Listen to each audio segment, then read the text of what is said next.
Hello दोस्तों, आशा करता हूँ आप सब ठीक होंगे। स्वागत है आपका अपने YouTube channel only selection point पर।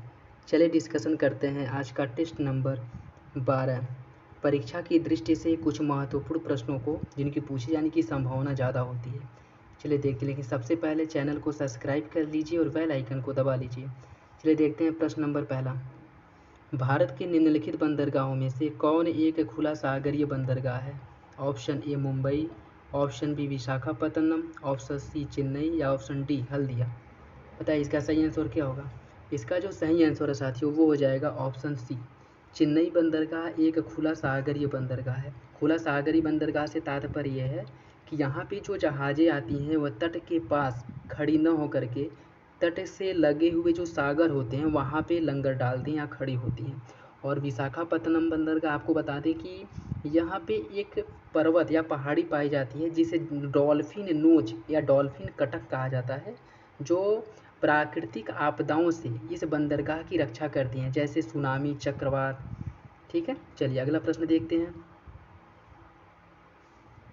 ठीक है, खुला बंदरगाह उसे कहते हैं जहाँ पोत तट से दूर खुले सागर में लंगर डालते हैं। चेन्नई बंदरगाह भारत में स्थित एक खुला बंदरगाह है। अगला प्रश्न देखिए, भिलाई स्टील प्लांट भारत में किस देश की सहायता से स्थापित किया गया था? Option A Germany, option B Britain, option C रूस या ऑप्शन डी अमेरिका। बताइए इसका सही आंसर क्या होगा। इसका जो सही आंसर है वो हो जाएगा option C. Bhilai steel plant की स्थापना रूस के सहयोग से की गई थी और जर्मनी स्टील संयंत्र की स्थापना जर्मनी की सहायता से किसकी स्थापना की गई थी? जर्मनी की सहायता से राउरकेला इस्पात संयंत्र की स्थापना की गई थी। ठीक है, जो उड़ीसा राज्य में स्थित है। और ब्रिटेन की सहायता से दुर्गापुर इस्पात संयंत्र की स्थापना की गई थी। और दुर्गापुर कहाँ पे है? दुर्गापुर पश्चिम बंगाल राज्य में स्थित है। ठीक है, और रूस की सहायता से भिलाई और बोकारो स्टील प्लांट की स्थापना रूस की सहायता से की गई थी। देखिए, भिलाई स्टील प्लांट की स्थापना द्वितीय पंचवर्षीय योजना में रूस की सहायता से छत्तीसगढ़ राज्य के दुर्ग जिले में की गई थी। चलिए अगला प्रश्न देखते हैं। नामचिक नामफूक कोयला क्षेत्र भारत के किस राज्य में स्थित है? नामचिक नामफूक कोयला क्षेत्र भारत के किस राज्य में स्थित है? मिजोरम, अरुणाचल प्रदेश, असम या फिर नागालैंड। बताइए इसका सही आंसर क्या होगा। इसका जो सही आंसर है वो हो जाएगा ऑप्शन बी। नामचिक नामफूक कोयला क्षेत्र अरुणाचल प्रदेश में स्थित है और यहाँ उच्च कोटि का एंथ्रेसाइट कोयला पाया जाता है जिसमें कार्बन की मात्रा 90 से 95% तक होती है। कार्बन की मात्रा 90 से 95% तक होती है। देखिए, नामचिक नामफूक कोयला क्षेत्र अरुणाचल प्रदेश में स्थित है और इसमें उच्च कोटि का एंथ्रेसाइट कोयला पाया जाता है।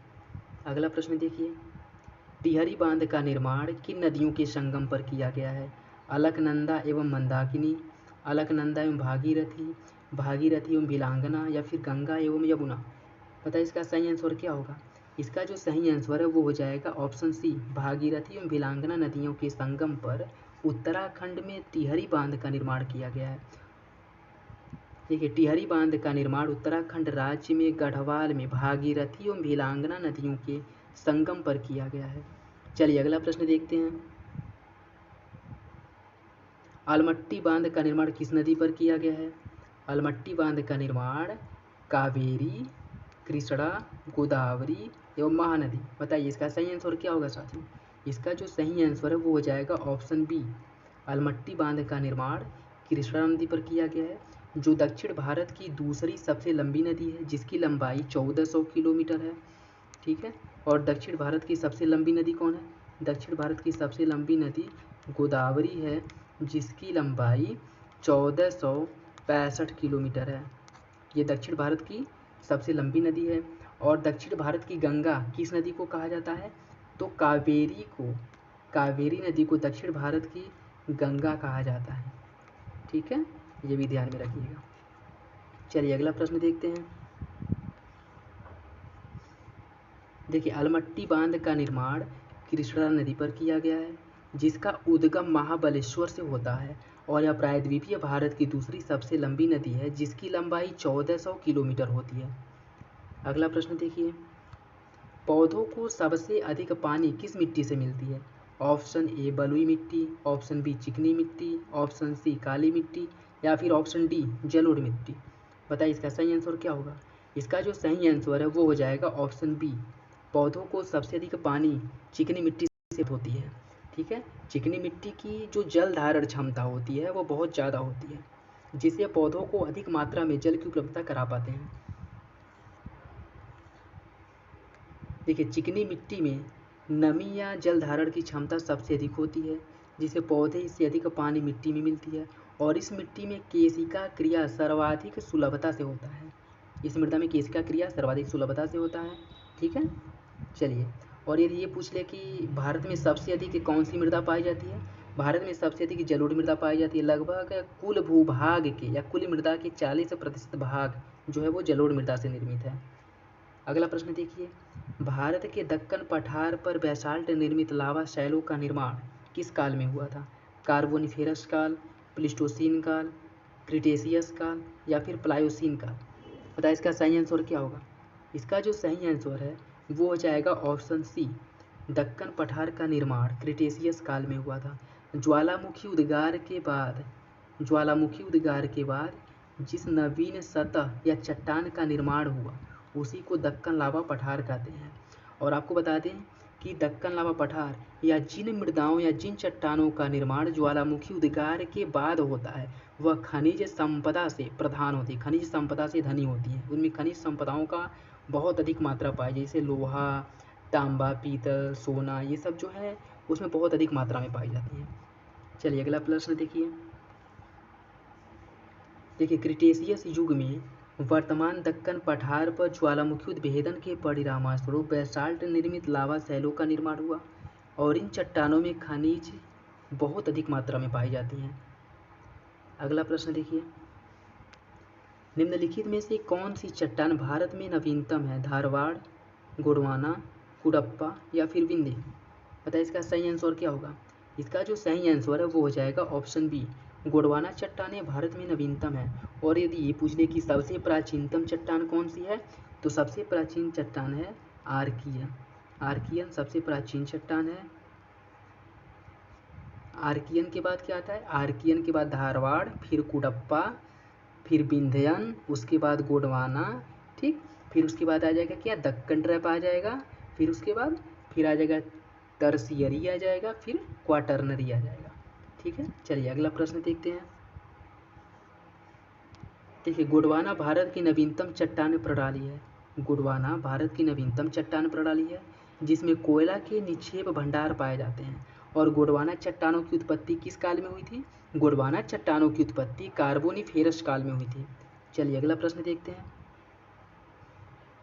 निम्नलिखित में से किस दर्रे से होकर तिब्बत जाने का मार्ग खुलता है? जोजिला दर्रा, बनिहाल दर्रा, नाथुला दर्रा या फिर काराकोरम दर्रा।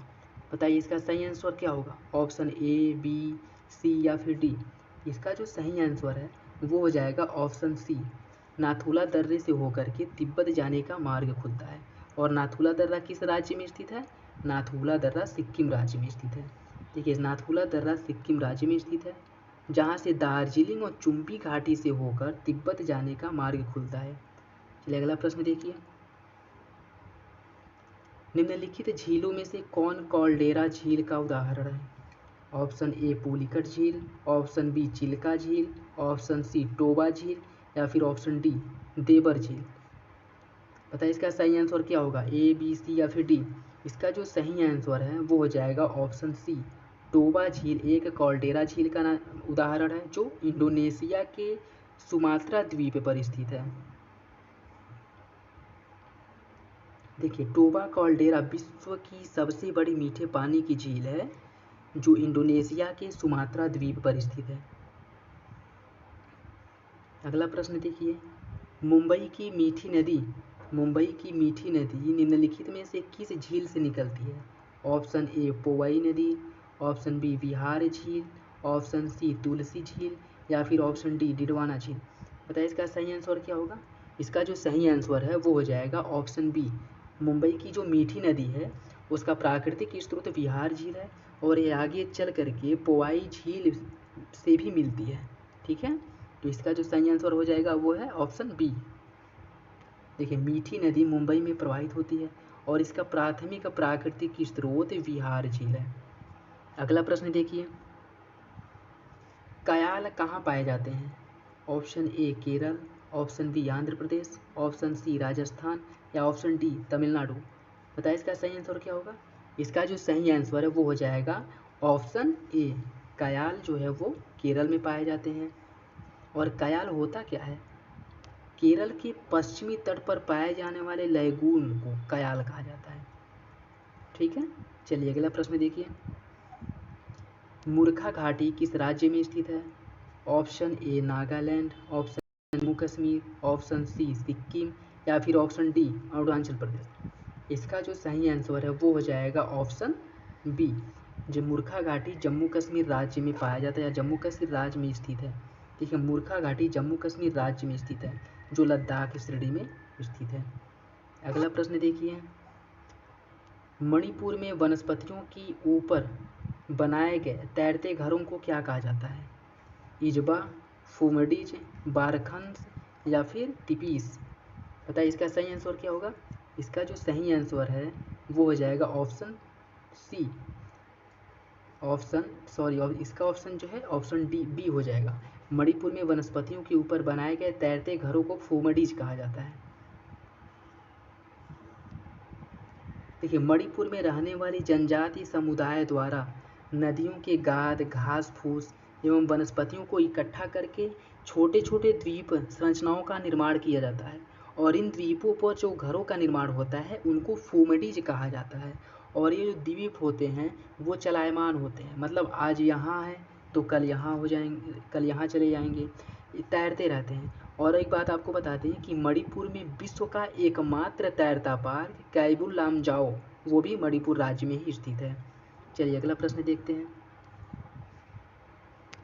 अंडमान निकोबार द्वीप समूह का सर्वोच्च शिखर सैंडल पीक कहाँ पर स्थित है? बृहद निकोबार, मध्य अंडमान या फिर उत्तरी अंडमान या लघु अंडमान। बताइए इसका सही आंसर क्या होगा? ऑप्शन ए, बी, सी या फिर डी। इसका जो सही आंसर है वो हो जाएगा ऑप्शन सी, उत्तरी अंडमान में।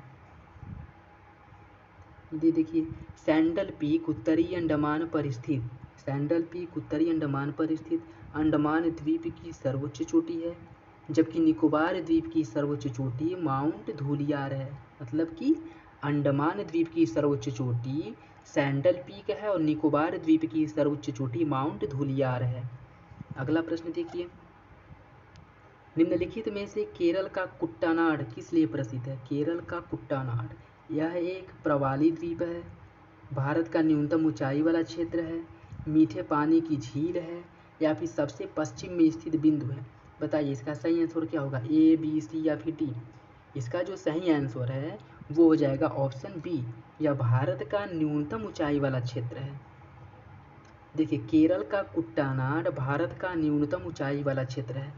अगला प्रश्न देखिए, निम्नलिखित में से कौन गुजरात का बंदरगाह कस्बा नहीं है?